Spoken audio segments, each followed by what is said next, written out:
आपको हमारा ये वीडियो अच्छा लगे तो लाइक, शेयर और सब्सक्राइब करें। भारत के कुछ गिने चुने समुद्री तट पर मंदिरों में से एक है भावनगर के समीप स्थित निशंक महादेव मंदिर। अरब सागर में स्थित यह मंदिर तट से लगभग 1 किलोमीटर अंदर पानी में स्थित है।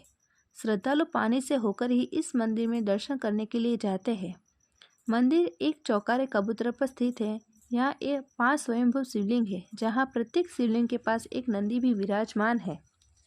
जब भी समुद्र में ऊंचा ज्वार उठता है तब मंदिर डूब जाता है। इस दौरान सभी शिवलिंग पानी के अंदर चले जाते हैं। हालांकि दूर से मात्र मंदिर की ध्वजा ही दिखाई पड़ती है। इसके बाद जब पुनः समुद्र का जल स्तर कम होता है तब वापस से मंदिर सामने आ जाता है। समुद्र की ताकतवर लहरों के बीच सदियों से यह मंदिर बिना किसी नुकसान से खड़ा है। यह अपने आप में एक रहस्य है। भाद्र महीने की अमावस्या को यहाँ एक विशेष मेला लगता है, जिसे भाद्रवी कहा जाता है। निशंक महादेव मंदिर में भाद्रवी का विशेष महत्व है। हालांकि अमावस्या और पूर्णिमा के दौरान ज्वार सक्रिय रहता है और मंदिर पानी में डूबा हुआ रहता है, लेकिन भगवान शिव के भक्त भी ज्वार के अंदर जाने की प्रतीक्षा में ही रहते हैं। निशंक महादेव मंदिर का सबसे नज़दीकी मिनी हवाई अड्डा भावनगर ही है। यहाँ से मुंबई और अहमदाबाद के लिए उड़ान उपलब्ध रहती है। भावनगर के सबसे नज़दीकी स्थित प्रमुख हवाई अड्डा अहमदाबाद में स्थित है, जिसकी दूरी यहाँ से लगभग 180 किमी है। आपको हमारे वीडियो अच्छा लगे तो सब्सक्राइब करना ना भूलें। वैसे ही महाभारत काल में कई ऐसे स्थान हैं जो आज भी उस समय के महान इतिहास की गवाही देते हैं। कई ऐसे स्थान हैं जो भगवान श्री कृष्ण से जुड़े हैं, तो कई पांडवों की तपस्या और पश्चाताप के साक्षी है।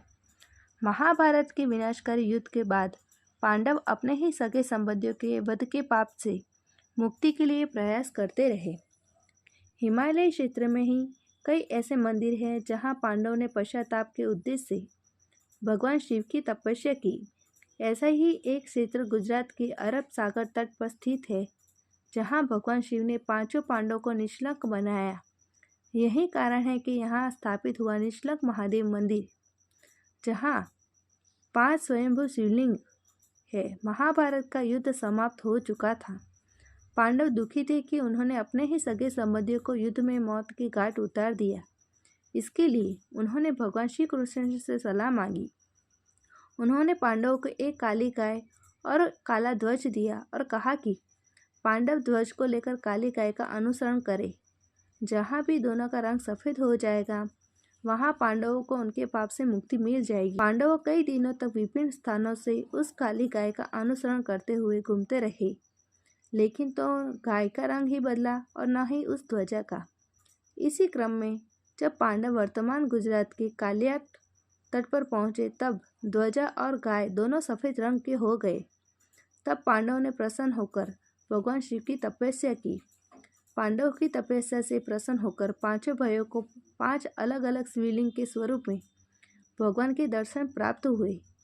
भगवान शिव ने पांडवों को भगवान श्री कृष्ण के कहे अनुसार पाप से मुक्ति किया, अर्थात निशंक बनाया। इस कारण इस स्थान को निशंक महादेव मंदिर को कहा गया है। आपको हमारे ये वीडियो अच्छा लगे तो प्लीज़ हमें कमेंट करके ज़रूर बताएं। धन्यवाद।